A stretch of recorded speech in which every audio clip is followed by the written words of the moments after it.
ایک بزرگ تھے، وہ دریا کنارے وضو کر رہے تھے۔ ایک بچھو تھا جو ایک لکڑی پر تیرتا ہوا، کبھی پانی کے ہچکولوں سے وہ ڈوبتا بھی اور کبھی لکڑی کو تھام لیتا، یوں پانی کے بہاؤ پہ جا رہا تھا۔ تو ان بزرگوں نے دیکھا تو ہاتھ ڈال کر کے اس کو نکالنا چاہا، تو اس نے اپنی فطرت کے مطابق ان کے ہاتھ پہ ڈنگ مار دیا۔ درد کی شدت سے ہاتھ جھٹکا تو وہ گر گیا، تو پھر ڈوبنے لگا تو پھر پکڑا اور پھر اس نے ڈنگ لگا دیا۔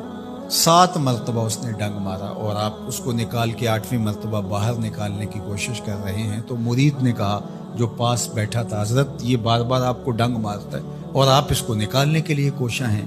فرمایا وہ اپنی بری فطرت سے باز نہیں آتا، میں اپنی اچھی عادت سے باز کیسے آ جاؤں؟ تو لوگوں کے ساتھ رویہ اچھا رکھے، وہ جو بھی رویہ رکھے۔ ہم کہتے ہیں کوئی اینٹ اٹھائے گا تو ہم آگے سے پتھر اٹھائیں گے، تو یہ کیا کمال ہوا؟ لوگ کہتے ہیں تم 1 قدم پیچھے ہٹو گے، میں 10 قدم پیچھے ہٹوں گا، تو یہ کیا کمال ہوا؟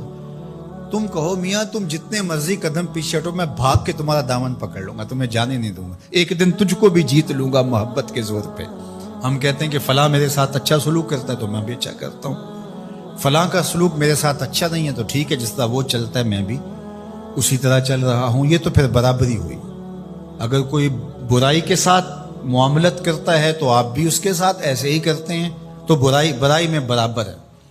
اور اگر آپ کے ساتھ کوئی اچھا سلوک کرتا ہے تو آپ بھی اس کے مقابلے میں اچھا کرتے ہیں، تو پھر بھی آپ برابر ہیں، لیکن اچھائی میں برابر ہے۔ تیسری صورت یہ ہے کہ کوئی آپ سے اچھا سلوک کرتا ہے اور آپ اس سے برا سلوک کرتے ہیں، یہ بدترین صورتحال ہے۔ اور سب سے بہتر صورت کیا ہے کہ کسی کا رویہ تلخ بھی ہو، کسی کا انداز نامناسب بھی ہو، کوئی آپ کے ساتھ برا سلوک بھی کرتا ہو لیکن آپ اس کے ساتھ اچھا سلوک کرتے ہیں۔ خون کا رشتہ ہے، دودھ کا رشتہ ہے، وطن کا رشتہ ہے، ہمسائیگی کا رشتہ ہے، آپ کے ساتھ اس کی تعلق داری ہے، آپ کے آباء و اجداد کی آپس کے اندر سانجھ تھی اور آپ اس کو نبھا رہے ہیں، تو یہ ہے بہترین رویہ کہ کسی کا کوئی بھی رویہ ہو آپ اس کے ساتھ اچھا رویہ اختیار کرتے ہیں۔ حضرت عقبہ بن عامر رضی اللہ تعالی عنہ کو حضور نے ارشاد فرمایا تھا، سل من قطعک واعط من حرمک واعف عن من ظلمک۔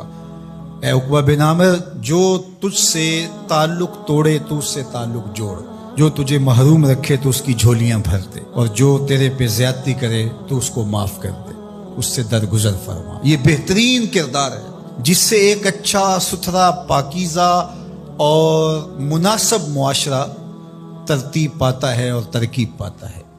تو میرے اور آپ کے آقا و مولا نے ہمیں یہ تلقین کی، بلکہ فرمایا جو یہ چاہتا ہے کہ اس کی عمر میں برکت ہو اور رزق میں اضافہ ہو، وہ رشتہ داروں کے ساتھ سلوک اچھا کرے۔ یہ راز ہے عمر میں برکت کا اور رزق میں اضافے کا۔ رشتہ داروں کے ساتھ اگر سلوک اچھا کرو گے تو تمہاری عمر میں بھی برکت ہوگی، تمہارے رزق میں بھی برکت ہوگی۔ تو ہمیں یہ تلقین کی گئی، رشتہ دار تو دودھ یا خون کی سانجھ سے رشتہ دار بنتے ہیں، کوئی عام انسان بھی ہو، ہمیں تو ان کے ساتھ بھی اچھا رویہ اختیار کرنے کی تلقین کی گئی۔ حتیٰ کہ آپ کے دین پر نہ بھی ہو تو آپ کی ہمسائیگی میں بستا ہے، مستامن ہے، ذمی ہے، تو اس کے ساتھ آپ کا سلوک اچھا ہوگا۔ آپ کا دین آپ کو یہ سکھاتا ہے۔ شیخ سعدی بولے، شنیدم کے مردان راہ خدا، دلے دشمنا ہم نہ کردن تنگ، تو را کے میسر شود ای مقام، کہ با دوستانت خلاف است و جنگ۔ میں نے سنا ہے کہ جو اللہ کے بندے ہیں وہ تو دشمنوں کا دل بھی نہیں دکھاتے۔ تجھے تصوف کے مراتب رفیع کیسے نصیب ہو سکتے ہیں؟ تو اپنوں سے جنگ چھیڑ کے بیٹھا ہے، تو اپنوں کے گریبان پھاڑ رہا ہے، اپنوں کی پگڑیاں نوچ رہا ہے، اور تو اپنی رشتہ داریوں کو توڑ رہا ہے، تو اپنے ہم منصبوں کے ساتھ الجھاؤ میں مبتلا ہے، اپنے ہم مسلکوں ہم مشربوں کے ساتھ تیرا الجھاؤ چل رہا ہے، تیری لڑائی چل رہی ہے۔ تجھے کیسے مرتبہ اور باطن کا نور اور اندر کا اجالا نصیب ہوگا؟ جو اللہ کے بندے ہیں وہ تو دشمنوں کا بھی دل نہیں دکھاتے۔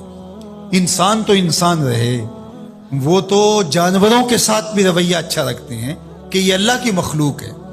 مخلوق ہونے کے ناطے سے الخلق و عیال اللہ، تمام مخلوق اللہ کا کنبہ ہے، اور اس کے ساتھ اس نے سلوک، ان کا کچھ بھی رویہ ہو۔ حضور کے غلام اور اسلامی معاشرہ، اس میں یہ کس طرح چیزیں پنپ سکتی ہیں کہ ہم نفرتوں کو فروغ دیں اور کہیں کہ نہیں ہم ایسے کر دیں گے، اس نے میری طرف یوں دیکھا ہی کیوں ہے، لہٰذا میں تو اب اس سے ساری زندگی ہم کلام ہی نہیں ہوں گا۔ تو رویوں کی خوبصورتی اور صلہ رحمی یہ ہمارے دین نے ہمیں سکھایا۔